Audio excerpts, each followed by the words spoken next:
Hi, and welcome to the latest episode of Shall We Sing a Song for You, the podcast that combines the country's love of football with our love of music.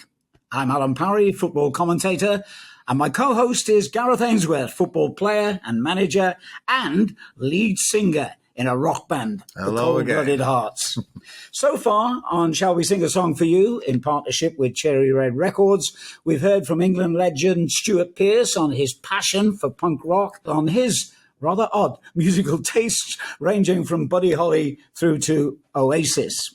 Our star guest in this episode is from the world of entertainment. He released a single that got to #1 in the charts. He's appeared on some of the most popular shows on radio and television, and he's renowned for hitting people over the head with a hammer. Yes, a very warm welcome to Timmy Mallet. Timmy, we'll get onto your musical career in a moment, but first we're keen to find out about your love of football. How and where did that start? Football's just one of those things that comes with the territory of families growing up, doesn't it? I mean, I grew up in Manchester, so I knew all about the rivalry between Manchester United and City. I went along to Old Trafford to see them play Leeds, and I absolutely hated it. I couldn't stand it at all, standing there with big blokes all around me just shouting and yelling. I thought it was awful. So I gave it away until I moved to Oxford, and then I watched Oxford United go through the glory years and could see what a difference football made to the town. So when the team does well, the town does well. And that got me into loving and watching Oxford United, which I continue to do. Glory years of the 80s, are we talking? Yep. I remember those years. Yeah, I do remember those years. Was it a Milk Cup back then, was it? Or something? Yeah, got to the final. Yeah, the QPR. final. Yeah. April 1986. Not I was that you there remember it. at Wembley. I drove down from Manchester with my Oxford United scarf flying out of the window, and it was just a magic afternoon. Of course, our rivals had a former Oxford beat them 3-0, was just brilliant. And we were all expecting John Aldridge to score, but he didn't. No. I remember those days. I remember those days of Oxford United. You know, they were The Marground. They had some terrific players. So can I ask you? You said you drove down from Manchester, so you came down to live Oxford area, but then still worked up north, or? I worked at Radio Oxford, at BBC Radio Oxford, for a number of years, and then left and pursued my career in radio, which took me to Luxembourg and then to Manchester, to Piccadilly. And it was while I was living and working at Piccadilly that Oxford made the final at Wembley in the Milk Cup. So I went down to see my team. Do you know what? One of the few Manchester people, I bet, that hasn't jumped on the United or the City bandwagon. I think you're very unique coming from Manchester to supporting Oxford, but it's a great story. But also you support a local team near where you live. Yeah, I support Maidenhead United in the National League. Now, the National League is just one of the great leagues in our football pyramid. Every team that makes the National League dreams of a league, but Maidenhead United's ambition is to stay in the National League.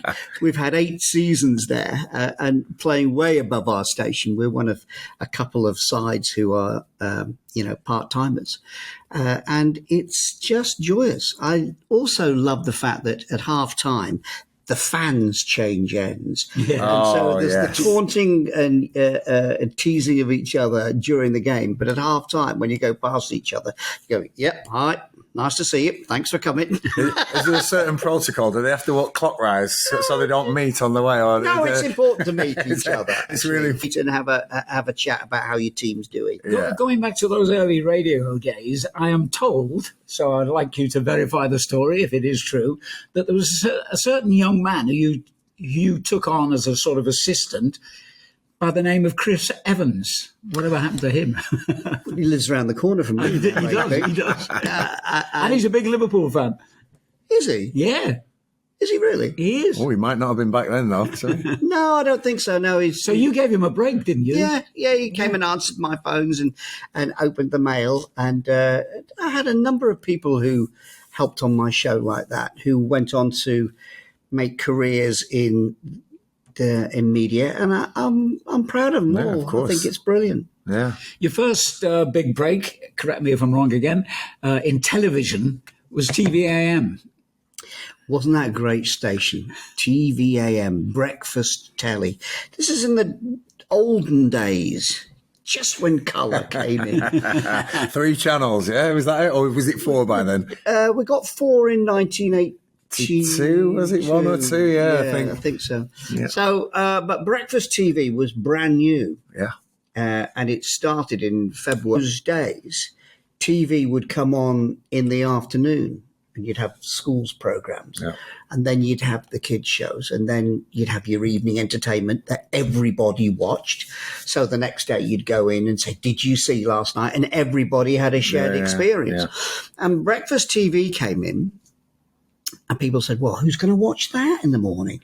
And it turned out that everybody did. And you had some big stars as presenters in those days. Thank you for calling me a big star there, Andy. That's very kind Were you of you. aiming that at Timmy Allen? Or... I like that. That'll do. You're very. You had some famous names, didn't you? TVAM had the famous 5, didn't it? It had David Frost and the other 4. Who are the other 4? Am I right in saying Anne Diamond was... No, Anne Diamond was a newcomer. She was discovered by TVAM. I remember that, yeah. Who were the other 4? Anna Ford. Peter J. Wow. Who? Robert Key. Yeah. Yeah. And Richard Keys found his way onto the famous sofa at one stage, didn't he? Yes, he did. Yeah, there were lots of people who cut their teeth in broadcasting at TVAM. We had a wonderful boss, an Australian, who'd say, "Hey, fella." I remember when we had the Mallett, Mallett's Mallett started, I said, "Well, we'll do it for a month or so." He said, no, you just keep going until you're fed up of it yourself. And he said, and when you're fed up of it, he said, that's when you'll find the audience just beginning to understand it. Yeah, well, I'll have to say, Timmy, that I was slightly younger than AP here. So Mallett's Mallett was it was a firm watch for me and my brother growing up. So we enjoyed that. You know? How did you invent Mallett's Mallet? What was the background to that? Is it like the word association? Like the fairground thing, word association. Word association. We play it on the bus with the boys sometimes, and we don't hit them with a hammer anymore. But they get a bit of stick or they lose a line. That explains some of your results as a manager, really, didn't it? No, but word association's been around for donkeys, but it took a new level with Mallett's Mallet, obviously. But it was great. Thanks. Yeah.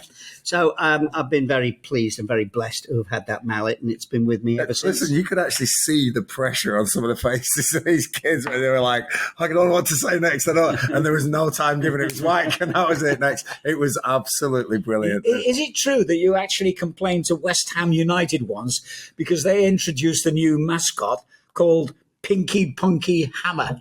No, Pinky Punky is my mallet. That's my mallet. Okay. That's the cute little mallet that is the smaller version of the big mallet. Okay.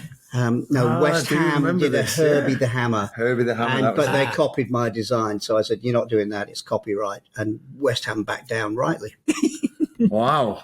I'm not having that. Mallet 1, West Ham 0. Absolutely. Absolutely. Do you think there are some similarities between the kind of discipline and background you need to become a professional footballer and to hit the top in? Ooh, that's an interesting idea. I'm not sure about that. I mean, with a footballer, when you play, that's your job, and it's on public show all the time you're on the pitch. So with you. Yeah, but perhaps it's not. Perhaps it's not.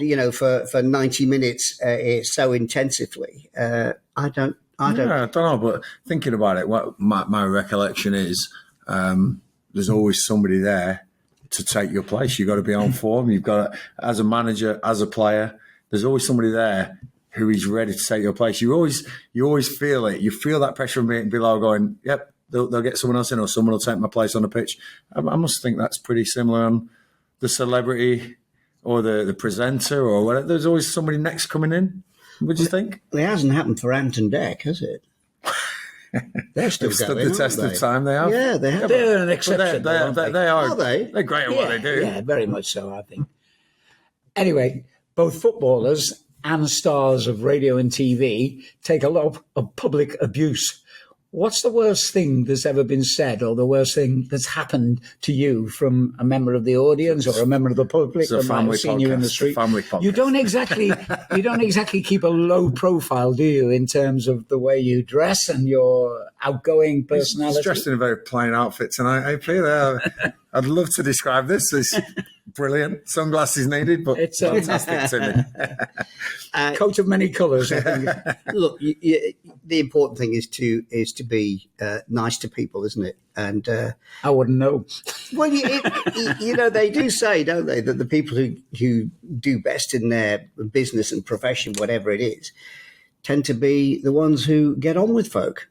I can totally agree with that. Isn't that the way? There's always new people coming along, and for entertainment or for pop music, in a sense, this is your time and this is your period, and then it's somebody else's turn. And I don't think that matters. As long as you do the best that you can do, that's all you have to do. That's a great way to look at it, and because this podcast is connecting the two, football and music, and you've mentioned music there, I would like to delve into that music. What happened? How did it happen? And what was all this for the number one single? Yeah, I've been number one around the world. I know, Timmy, but tell me, I've been desperate just to sell one record. You sell thousands, and I just want to know how that came about. And was that a dream of yours right from the start, or did you sort of think, you know what, I'm enjoying this, I can get into music a little bit? I know, and we can get into some of the stuff you've done musically, but what about that? What was that? What was that time like? Well, I think I had that lovely dream of pop stars were big and important when we were growing up. Yeah, of course, yeah. I'm not sure they are perhaps in quite the same way now. But that might be unfair to Taylor Swift. But if you look at the way that music is sold now and music is broadcast now, there's 1,000,001 outlets on the internet. There's downloads here and there, and the music shows, not just Top of the Pops, but like the Old Grey Whistle Test, things like that. You saw bands on, you saw people on, they were so, I remember, Top of the Pops Thursday, was it Thursday evening? I remember that. Yeah, Thursday evening, you go like, what's going to be number one for Sunday, the Christmas number ones and all that. They were fantastic times, and you don't have that weekly thing where we all gather around, and maybe there's endless stations, there's endless internet outlets now. Oh yeah. Oh yeah, it just blows out like that. Kim Wilde. Yep. It's got me through the 80s though, Sue. Definitely. As well as Def Leppard got me through my GCSEs. But no, absolutely phenomenal stories, Tim. Your career then took another interesting turn with an appearance, in fact, followed later by a second appearance on I'm a Celebrity, Get Me Out of Here. How did that come about, and what kind of experience was it for you?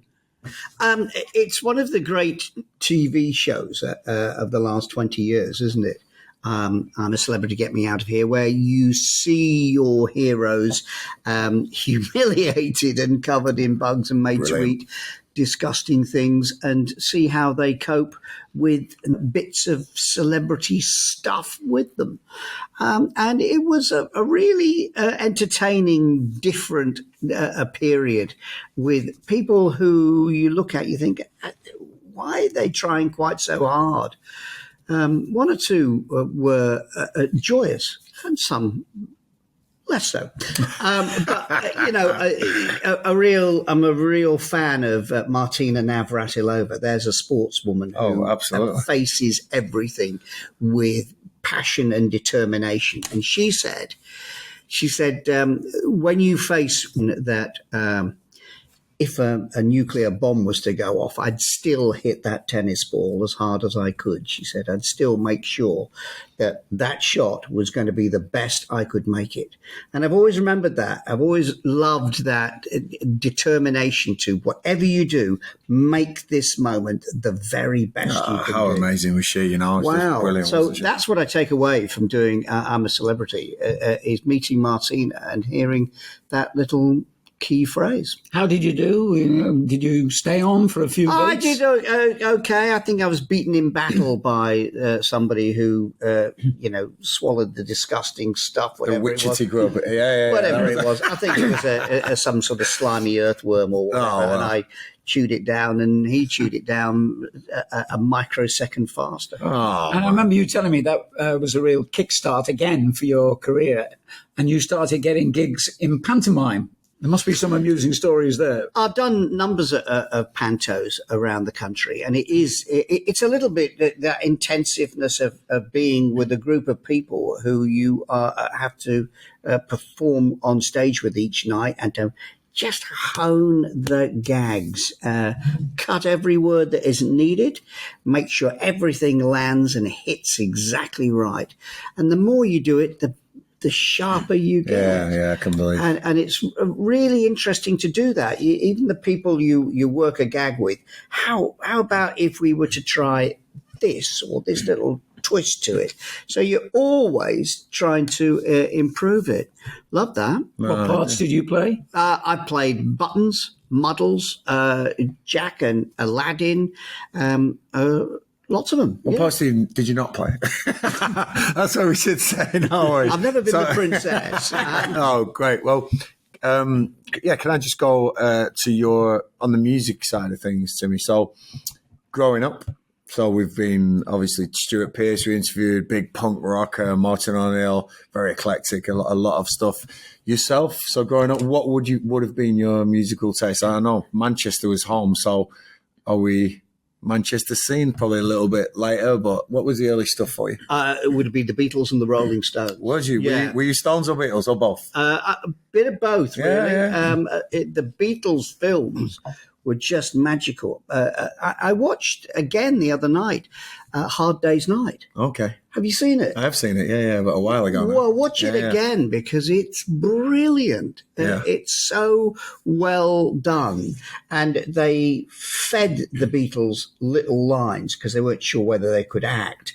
So when we come to you, say this, John. When we come to you, George, you say this. Yeah. So they deliver their lines. And then they discovered that, in fact, they were quite funny.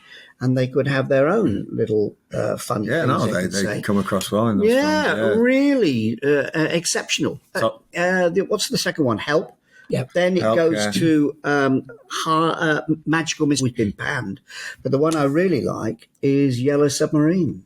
Beautiful film, a cartoon. Ringo's song. And it's got something about it that's really rather special. I referred to it earlier. You're, apart from Mallett's Mallett, you're very well known for your colourful clothes and the specs as well, the glasses. How many pairs of those do you have? Oh, hundreds. I've got loads. And I get a new pair every couple of months. It's really rather nice. The only difficult part of this is your prescription changes. So, digging out a the worse pair. the eyes get, yeah.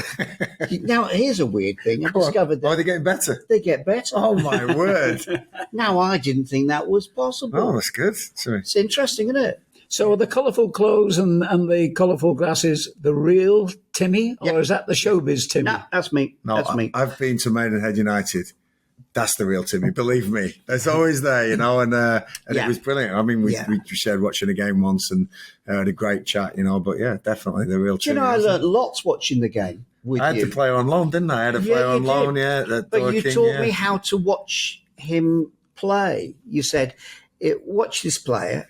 He's clocked that I'm here, so he's going to. He's made a mistake but we're not going to mention which player it was. Right? But you said you had a good comment about it. You said, so in the game he'll make at least a dozen mistakes. At least a dozen mistakes. Just don't make 13.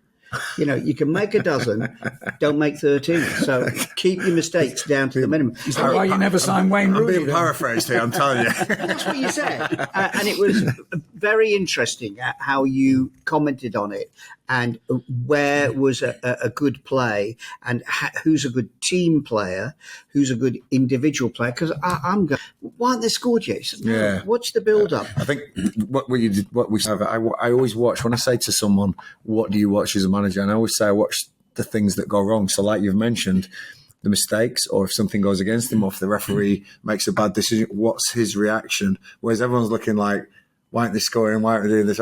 I'm looking at the other stuff saying, would he fit in my team? You know, what I know he's a good player. He can do that. He can do that.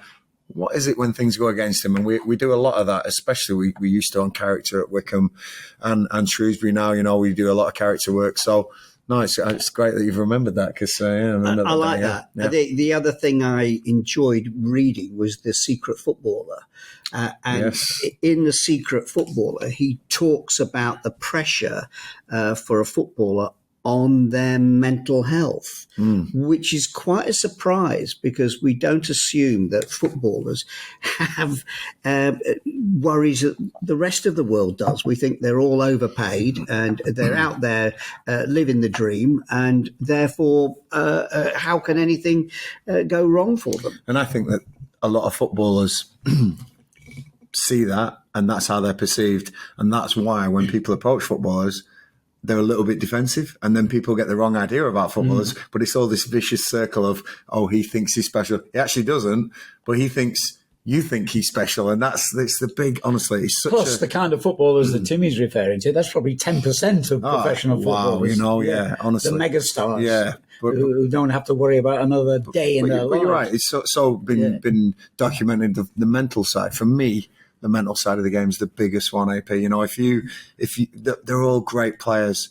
It's how they react to adversity, how they recover from are they a team player, how they pick their other teammates up. The mental side. How do they trounced 5-0? Yeah. How do they perform when they missed the sitter? Yeah. How do they perform when, you know, you should have passed to me and you didn't? What have I done to you? Also success when things are going really well. Don't get too big. Don't walk too tall. Is that a Kipling poem once? You know, don't be too big for your boots because, you know, it happens, but it will soon be taken away from you as well, you know. So, well, that brings us back to what you were saying about celebrity and about fame, isn't it? Is that it's always going to be somebody else's turn unless you're out and Deg.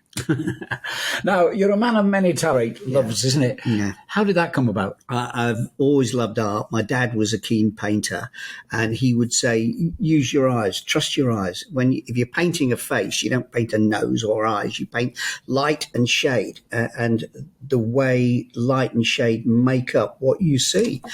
And he taught me to experiment with colour when you're painting. So on my cycling adventures, because I'm a keen cyclist. Yeah, we know about that. I take my watercolours with me and will document their journeys in paintings and then work them up in my studio at home in oils. And I find it absolutely fabulous way of reliving every single mile of my adventure. So last year I cycled around the coast of Britain. Yep. Now, you know, to cycle around the coast of Britain, that's massive. And somebody said to me, actually it was Mrs. Mallett, she said, how are you going to do this? I said, I'm not sure. She said, well, where are you going to stay? And I don't know. And how are you going to, I don't know. I'm going to see how I get on. So I started at Paddington, because everybody's heard of Paddington Station. This is a rock and roll lifestyle you've got here, Timmy, on this plane. I like this. Down the Thames. See how until you get back to where you started from. Exactly. I love this. 4.5 months later, I've done nearly 5,000 miles and I've cycled around the coast of Britain. There's a map now, Ordnance Survey, who supported me on this, have built the Ordnance Survey map. If you go to Ordnance Survey, Timmy Mallet, there's the map, which shows the exact route, all the little detours that I took, the curiosity. That could be dangerous. No, it's good. I can see people at home now, internet searching this map now. Do it. Let's see Timmy Mallet's route. Then there'll be little dots along the way where there's a video that I've recorded that, you know, that will play on the map, or there's the painting. And there's 1,000 clips from all around the coast of Britain. And yeah, you've done some football grounds as well on your I love journey, doing that. I love doing that. And the best ones to do are the smaller grounds. So the Highland League in Scotland. There's a Highland League and there's a Lowland League. You know that in Scotland, yeah? So you've done the Highland League. I've done the Highland League, you know, and you go to the mighty Can-Cans. Forest Mechanics. Oh, wow. Forest Mechanics, who are up against... I apologise. I'm the football person here as well. The Jags. The Jaguar somethings? No, Bucky Thistle. Okay. What? All thistles are known as the Jags in Scotland. Okay, and they've all got nicknames. Who are you? Who's your rivals? Everybody's got a rival. The joyous rival for me is if you go to Queen of the South, their rivals are 80 miles away in Stranraer.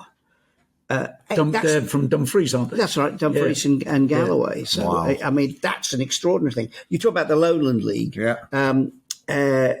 Gala Shields. Yeah, but what's the team called? Got me there. Yeah. Gala Ferradine.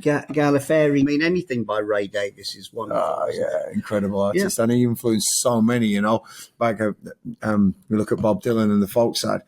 He heard the Kinks. Which helped him go electric, which they didn't like, but again, he went electric. You know, I mean, it's a fantastic story on that side of things. So the next question to me, yes, what is all time, and this is very difficult. Yeah, favorite song. What would you be? Number one song, Nowhere Man, the Beatles.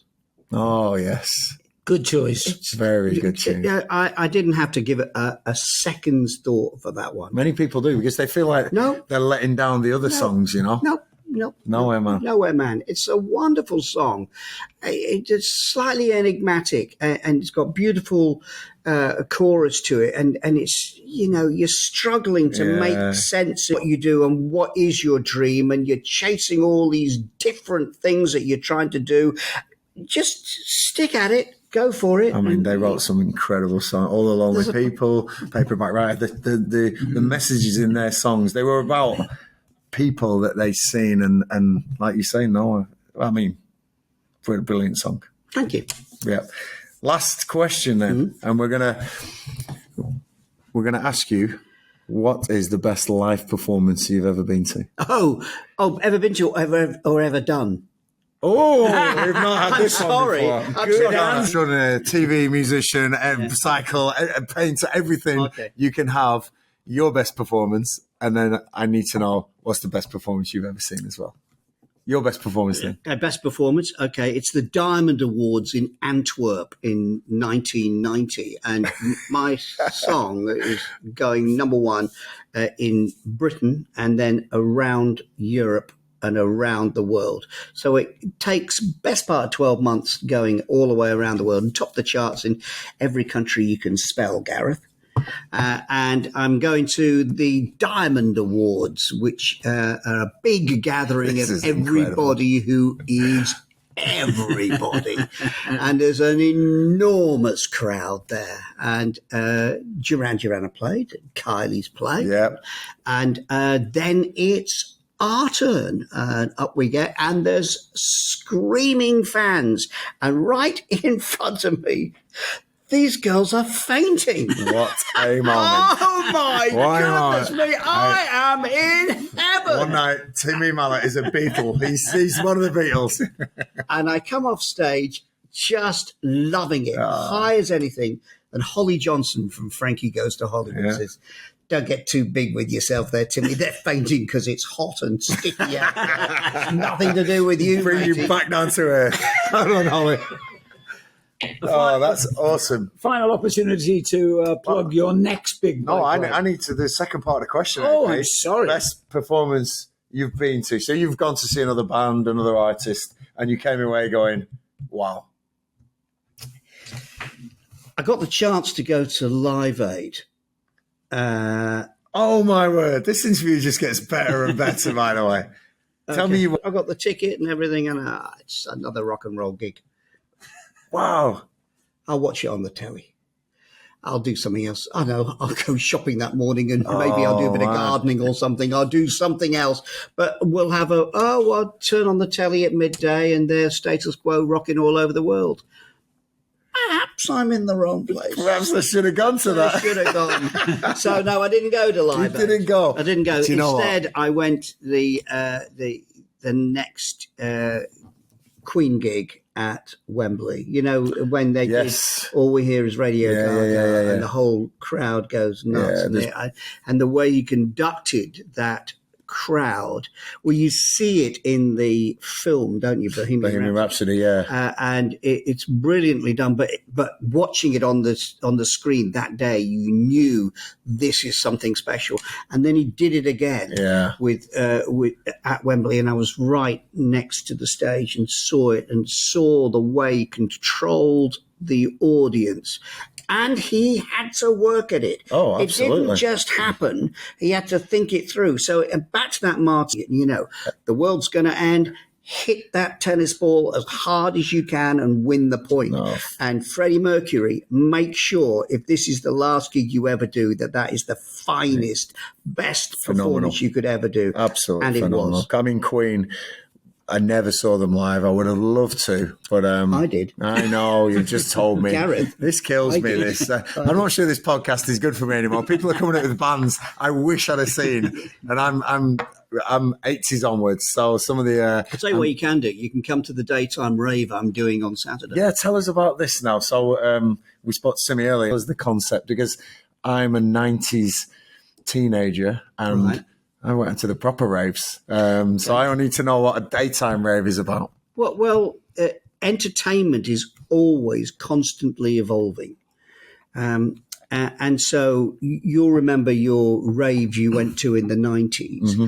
And then if it wasn't a rave, it was a student gig. There were venues like, for instance, Jumping Jacks, where certain songs come on and everybody working behind the bar jumps up on the bar and does a dance routine. And everybody from the door staff to the servers is involved in the entertainment. Well, now it's moved on to daytime raves because people aren't too sure about staying out till really, really late anymore. They still want to go out and have a good time.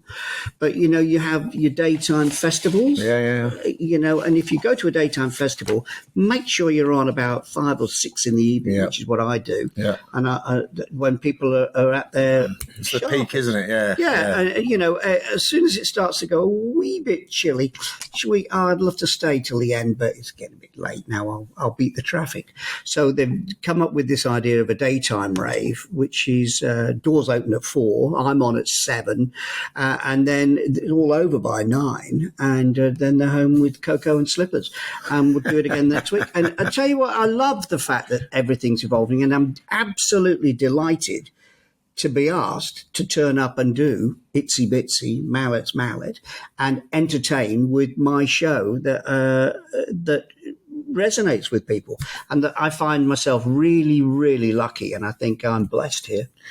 And as a footnote, when you've got these gigs out the way, you've got another massive bike ride. And continue my circumnavigation of our islands. I'm a man of curiosity. I love asking questions and going out to discover what there is to see on our different roads and our lanes around the country. So I've done a circumnavigation of Britain, and then I'll follow that up with a circumnavigation of Northern Ireland, which has a nickname, Northern Iron. I love that, Northern Iron. Great bands, Stiff Little Fingers. Oh, yes. The Undertones. Yeah. And God of all the songs and songwriters, Van Morrison. And I went in search of the places he had sung about: Cypress Avenue in Belfast, Hindhead Street where he was born, or Coney Island that he talks about in Avalon Sunset. And the soundtrack to his life is so evocative, and I love it. I'm continuing my route around the wild Atlantic Way, Donegal, Sligo, Mayo, County Galway, Limerick, the Ring of Kerry. And I want to be able to say, in not too far away, that I have circumnavigated our islands of Britain and Ireland. Well, listen, I'm going to say Timmy Mallet, pretty cool guy, and I'm sure that many people listening to this didn't expect he's done as much as he's done. That's pretty cool. Sadly, we've come to the end of another great edition of Shall We Sing a Song for You with our partners Cherry Red Records, and if I can borrow one of your famous phrases, Timmy, you were utterly brilliant. Thank you so much. Thanks for having me. It's been a real pleasure. Thanks, Timmy. I've actually bought you a present. No way. Yeah. I brought you something that I've made. I know what this is going to be. I have. The winter month of January, busy in my kitchen, and I have a cauldron on the sink, on the stove, making homemade Mallett marmalade, which is from a secret family recipe of my mum's, and I brought you a jar. So, do you eat marmalade? I do now. He'll do anything if it's free. And it's called Blarmalade. I am all over this. There's a jar of Blarmalade for you. Cheers, mate. And it's gone in for the awards, just the Marmalade Awards. So if this works, this will be award-winning marmalade. Is this a podcast first, I ask myself? I don't know. But anyway, it's a present for you. And just to say, it's been a pleasure. I love what you do with football. I love the passion that you bring to our sport. And all you have to do in life is be the best you can be. And you two do that. And it's brilliant what you're doing. Timmy Mallet, the pleasure has been all ours. Thank you very much. And remember, you can catch us on YouTube, on X and Instagram. I hope you enjoyed this episode as much as we did. There are more big name guests to come. Thanks for listening.